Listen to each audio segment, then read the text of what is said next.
Chapter 48 of Middlemarch by George Eliot. This recording is in the public domain. Recording by Margaret Espaillat. Surely the golden hours are turning grey, and dance no more, and vainly strive to run. I see their white locks streaming in the wind, each face is haggard as it looks at me, slow turning in the constant clasping round, storm-driven.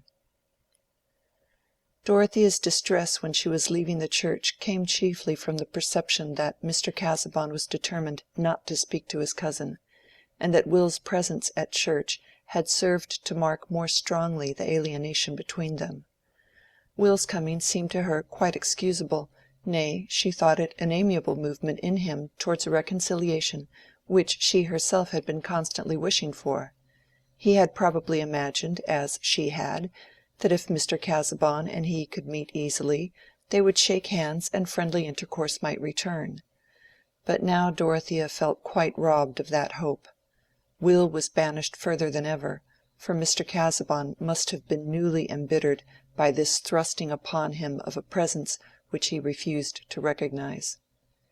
He had not been very well that morning, suffering from some difficulty in breathing, and had not preached in consequence. She was not surprised, therefore, that he was nearly silent at luncheon, still less that he made no allusion to Will Ladislaw. For her own part, she felt that she could never again introduce that subject. They usually spent apart the hours between luncheon and dinner on a Sunday, Mr. Casaubon in the library dozing chiefly, and Dorothea in her boudoir, where she was wont to occupy herself with some of her favorite books. There was a little heap of them on the table in the bow window, of various sorts, from Herodotus, which she was learning to read with Mr. Casaubon, to her old companion Pascal, and Keble's Christian Year, but today opened one after another, and could read none of them. Everything seemed dreary, the portents before the birth of Cyrus, Jewish antiquities, oh dear, devout epigrams, the sacred chime of favorite hymns, all alike were as flat as tunes beaten on wood. Even the spring flowers and the grass had a dull shiver in them under the afternoon clouds that hid the sun fitfully. Even the sustaining thoughts which had become habits seemed to have in them the weariness of long future days in which she would still live with them for her sole companions. It was another, or rather a fuller sort of companionship that poor Dorothea was hungering for, and the hunger had grown from the perpetual effort demanded by her married life. She was always trying to be what her husband wished, and never able to repose on his delight in what she was. The thing that she liked, that she spontaneously cared to have, seemed to be always excluded from her life. For it was only granted and not shared by her husband, it might as well have been denied. About Will Ladislaw there had been a difference between them from the first, and it had ended, since Mr. Casaubon had so severely repulsed Dorothea's strong feeling about his claims on the family property, by her being convinced that she was in the right and her husband in the wrong, but that she was helpless. This afternoon the helplessness was more wretchedly benumbing than ever. She longed for objects who could be dear to her, and to whom she could be dear.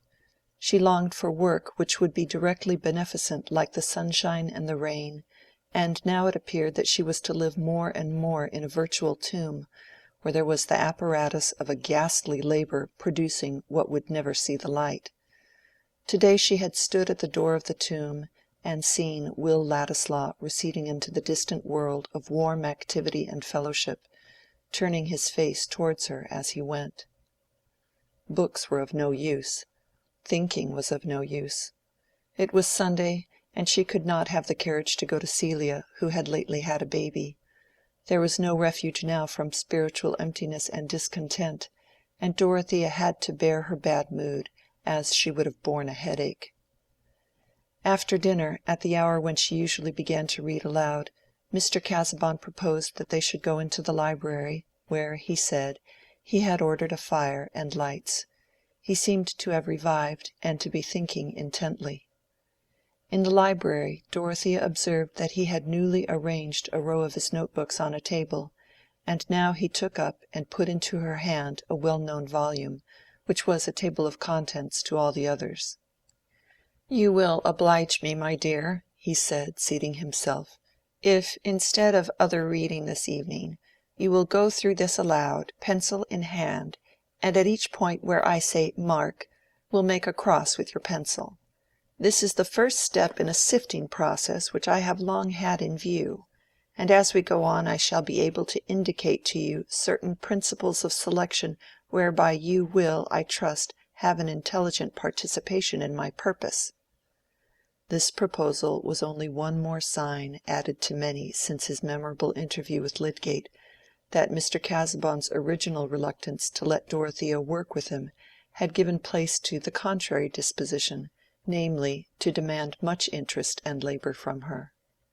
After she had read and marked for 2 hours, he said, "We will take the volume upstairs, and the pencil, if you please, and in case of reading in the night, we can pursue this task. It is not wearisome to you, I trust, Dorothea?" "I always prefer reading what you like best to hear," said Dorothea, who told the simple truth, for what she dreaded was to exert herself in reading or anything else which left him as joyless as ever. It was a proof of the force with which certain characteristics in Dorothea impressed those around her, that her husband, with all his jealousy and suspicion, had gathered implicit trust in the integrity of her promises, and her power of devoting herself to her idea of the right and best. Of late he had begun to feel that these qualities were a peculiar possession for himself, and he wanted to engross them.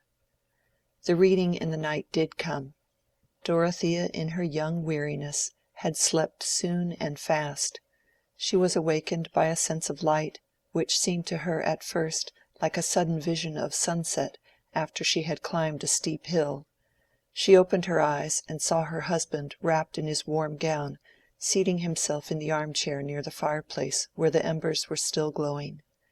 He had lit 2 candles, expecting that Dorothea would awake, but not liking to rouse her by more direct means. "Are you ill, Edward?" she said, rising immediately. "I felt some uneasiness in a reclining posture. I will sit here for a time." She threw wood on the fire, wrapped herself up, and said, "You would like me to read to you?" "You would oblige me greatly by doing so, Dorothea," said Mr. Casaubon, with a shade more meekness than usual in his polite manner. "I am wakeful. My mind is remarkably lucid."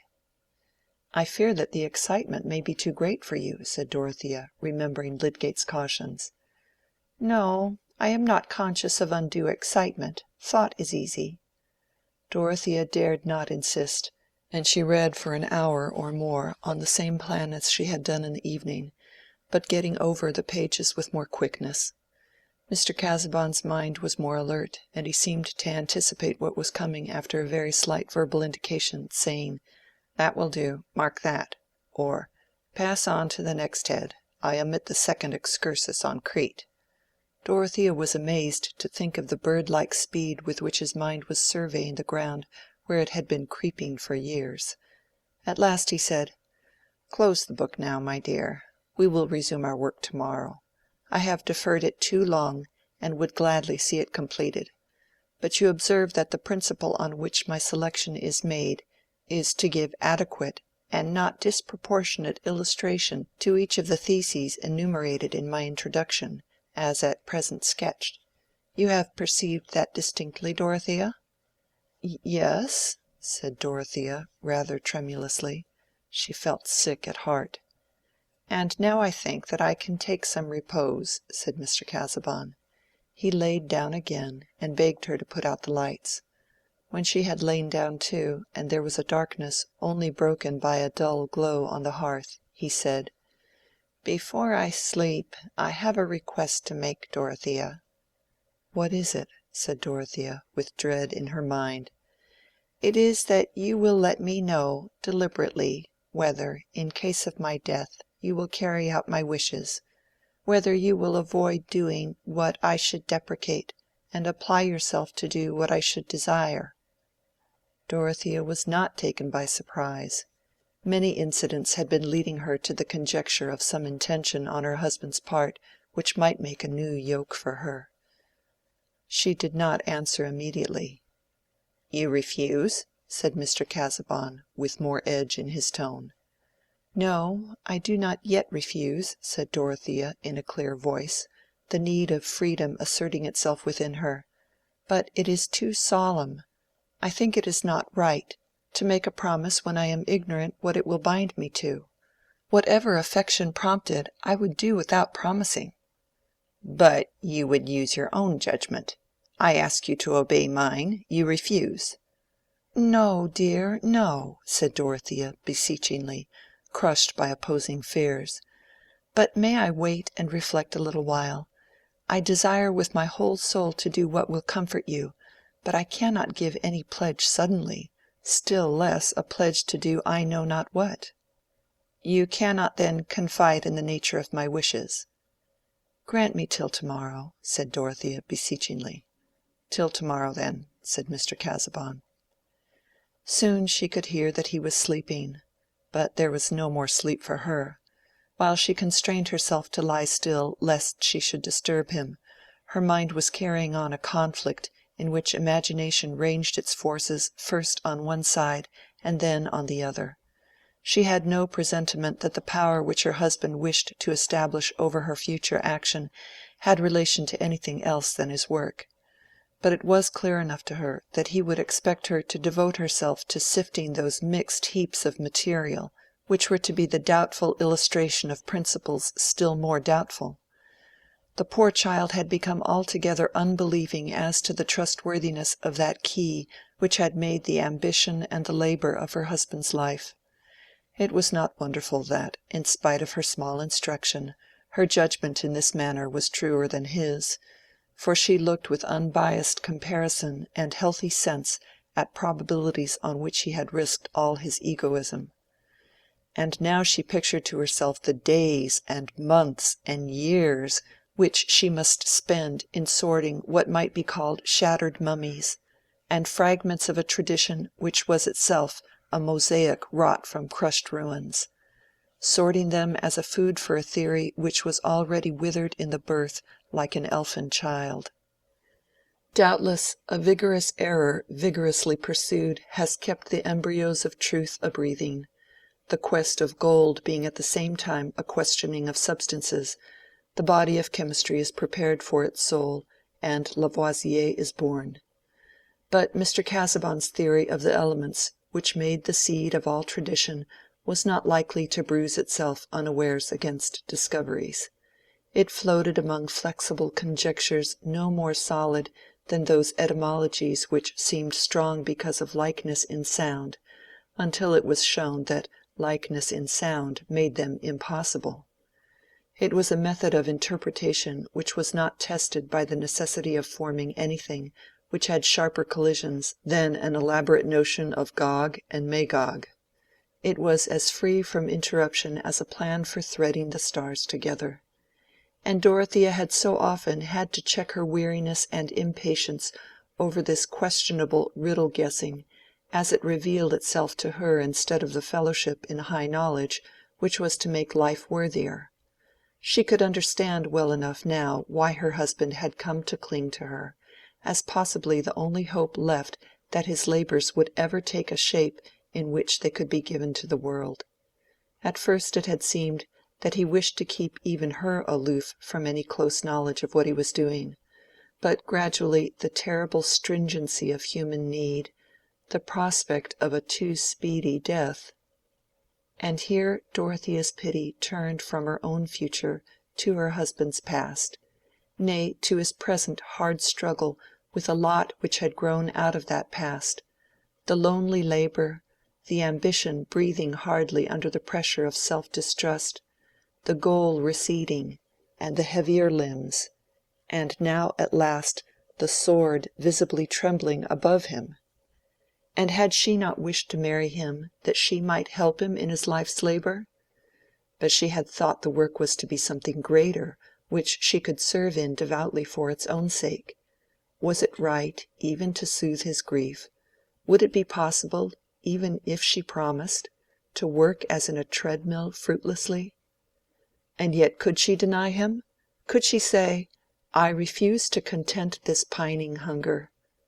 It would be refusing to do for him dead what she was almost sure to do for him living. If he lived as Lydgate had said he might, for 15 years or more, her life would certainly be spent in helping him and obeying him. Still there was a deep difference between that devotion to the living and the indefinite promise of devotion to the dead. While he lived, he could claim nothing that she would not still be free to remonstrate against, and to even refuse. But the thought passed through her mind more than once, though she could not believe in it, might he not mean to demand something more from her than she had been able to imagine, since he wanted her pledge to carry out his wishes without telling her exactly what they were? No, his heart was bound up in his work only. That was the end for which his failing life was to be eked out by hers. And now if she were to say, "No, if you die, I will put no finger to your work," it seemed as if she would be crushing that bruised heart. For 4 hours Dorothea lay in this conflict, till she felt ill and bewildered, unable to resolve, praying mutely. Helpless as a child which has sobbed and sought too long, she fell into a late morning sleep, and when she waked Mr. Casaubon was already up. Tantripp told her that he had read prayers, breakfasted, and was in the library. "I never saw you look so pale, madam," said Tantripp, a solid-figured woman who had been with the sisters at Lausanne. "Was I ever high-colored, Tantripp?" said Dorothea, smiling faintly. "Well, not to say high-colored, but with a bloom like a Chiny rose. But always smelling those leather books, what can be expected? Do rest a little this morning, madam. Let me say you are ill and not able to go into that close library." "Oh, no, no, let me make haste," said Dorothea. "Mr. Casaubon wants me particularly." When she went down she felt sure that she should promise to fulfill his wishes, but that would be later in the day, not yet. As Dorothea entered the library, Mr. Casaubon turned round from the table where he had been placing some books, and said, "I was waiting for your appearance, my dear. I had hoped to set to work at once this morning, but I find myself under some indisposition, probably from too much excitement yesterday. I am going now to take a turn in the shrubbery, since the air is milder." "I am glad to hear that," said Dorothea. "Your mind, I feared, was too active last night." "I would fain have set it at rest on the point I last spoke of, Dorothea. You can now, I hope, give me an answer." "May I come out to you in the garden presently?" said Dorothea, winning a little breathing space in that way. "I shall be in the yew tree walk for the next half-hour," said Mr. Casaubon, and then he left her. Dorothea, feeling very weary, rang and asked Tantripp to bring her some wraps. She had been sitting still for a few minutes, but not in any renewal of the former conflict. She simply felt that she was going to say yes to her own doom. She was too weak, too full of dread at the thought of inflicting a keen-edged blow on her husband, to do anything but submit completely. She sat still and let Tantripp put on her bonnet and shawl, a passivity which was unusual with her, for she liked to wait on herself. "God bless you, madam," said Tantripp, with an irrepressible movement of love towards the beautiful gentle creature for whom she felt unable to do anything more, now that she had finished tying the bonnet. This was too much for Dorothea's highly strung feeling, and she burst into tears, sobbing against Tantripp's arm. But soon she checked herself, dried her eyes, and went out at the glass door into the shrubbery. "I wish every book in that library was built into a catacomb for your master," said Tantripp to Pratt, the butler, finding him in the breakfast-room. She had been at Rome, and visited the antiquities, as we know, and she always declined to call Mr. Casaubon anything but "your master" when speaking to the other servants. Pratt laughed. He liked his master very well, but he liked Tantripp better. When Dorothea was out on the gravel walks, she lingered among the nearer clumps of trees, hesitating, as she had done once before, though from a different cause. Then she had feared lest her effort at fellowship should be unwelcome. Now she dreaded going to the spot where she foresaw that she must bind herself to a fellowship from which she shrank. Neither law nor the world's opinion compelled her to this, only her husband's nature and her own compassion, only the ideal and not the real yoke of marriage. She saw clearly enough the whole situation, yet was fettered. She would not smite the stricken soul that entreated hers. If that were weakness, Dorothea was weak. But the half-hour was passing, and she must not delay longer. When she entered the yew tree walk, she could not see her husband, but the walk had bends, and she went, expecting to catch sight of his figure wrapped in a blue cloak, which, with a warm velvet cap, was his outer garment on chill days for the garden. It occurred to her that he might be resting in the summer-house, towards which the path diverged a little. Turning the angle, she could see him seated on the bench close to a stone table. His arms were resting on the table, and his brow was bowed down on them, the blue cloak being dragged forward, and screening his face on each side. "He exhausted himself last night," Dorothea said to herself, thinking at first that he was asleep, and that the summer-house was too damp a place to rest in.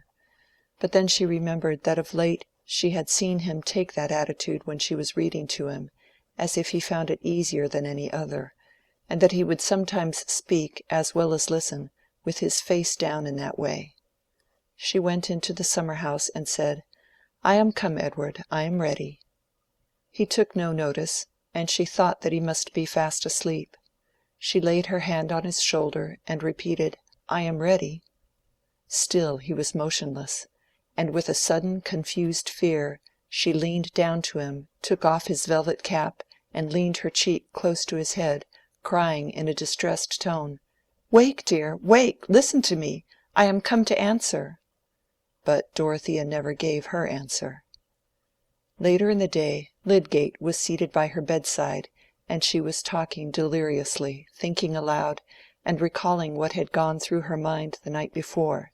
She knew him and called him by his name, but he appeared to think it right that she should explain everything to him, and again begged him to explain everything to her husband. "Tell him I shall go to him soon. I am ready to promise. Only thinking about it was so dreadful, it has made me ill. Not very ill. I shall soon be better. Go and tell him." But the silence in her husband's ear was never more to be broken. Chapter 48